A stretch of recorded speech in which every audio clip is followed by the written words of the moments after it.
네, 김민석 국무총리 후보자 인사청문회가 내일로 다가왔습니다. 그런데 국민의힘은 인사검증이 아니라 공작, 기획, 날조에 힘을 쏟고 있는 것 같습니다. 어제 국민의힘 소속 국무총리 인사청문 특위 위원들이 기자회견을 열었던데요. 역대 총리 후보자 중에서 검찰 피의자 신분은 처음이다라고 발언을 했다는데 저는 이런 유체이탈 화법은 또 처음 봅니다. 국민의힘이 김민석 후보자를 고발하지 않았습니까? 그래놓고 처음 운운하면서 김민석 후보자가 중대한 범죄를 저지른 양 기자회견을 한 것인데 짜고 치는 고섭도 이 정도로 대놓고 하면 욕먹습니다. 판이 돌아가는 꼴을 보니 기획이 아닌가 의심스럽습니다. 국민의힘 소속 서울시 의원이 김민석 후보자를 검찰에 고발하고 고발 하루 만에 검찰이 사건을 배당했습니다. 국민의힘 인청 특위 위원들이 기자회견을 열어서 피의자 총리 프레임을 씌웠고요. 바로 그 피의자라는 단어, 이 부분에 좀 집중을 해볼 필요가 있습니다.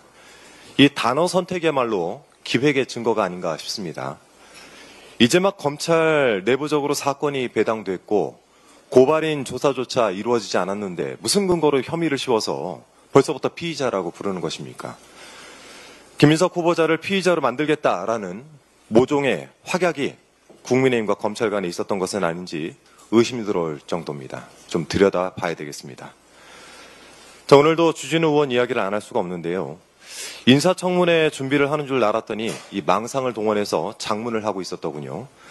주진우 의원이 최근 SNS에 올린 글들은 한마디로 뇌피셜입니다.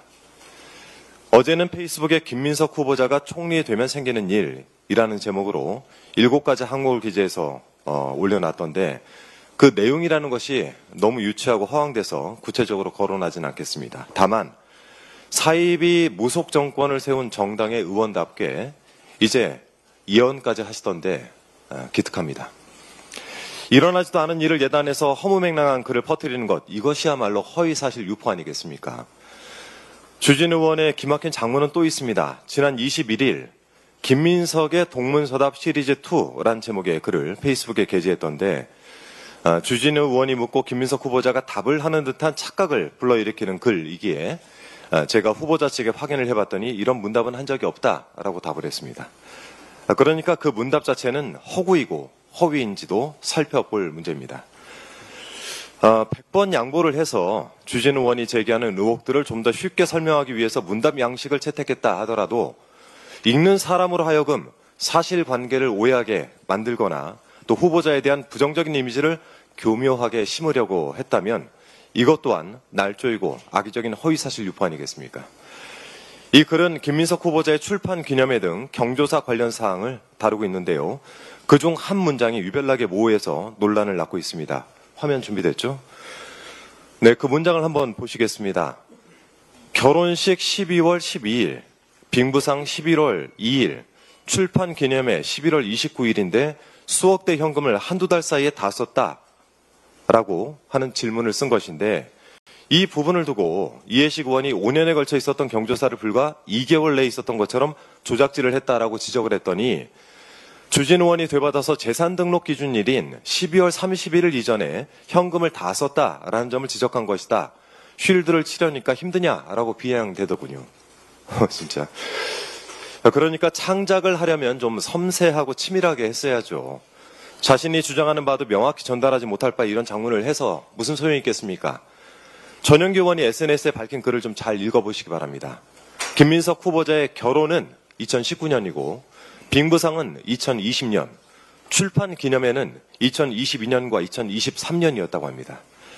경조사가 모두 한 해에 연달아서 있었던 것처럼 착각하게 만들겠다는 의도가 있지 않았습니까? 당장 그 글을 내리고 사과하는 것이 좋을 것입니다. 타인을 향해서 쉴드라고 지적하기에 앞서 이런 글을 쓴 자신의 부족함부터 되돌아봐야 되겠죠. 제가 관심이 없던 주진우 의원을 최근 보건대에 동료 의원님을 떠나서 이런 생각이 듭니다. 어디서 이런 못된 것들만 보고 배웠을까? 국무총리 후보자를 피의자로 만들기 위해서 온갖 노력을 하고 사실관계를 멋대로 해석해서 허구와 허상으로 후보자에게 악의적인 낙인을 찍는 공작정치, 이것은 반드시 청산해야 되겠습니다. 내란 동조정당의 국정 발목 잡기를 위한 이런 식의 기획과 날조에 무릎 꿇는 일은 없어야겠습니다. 없을 것이고요.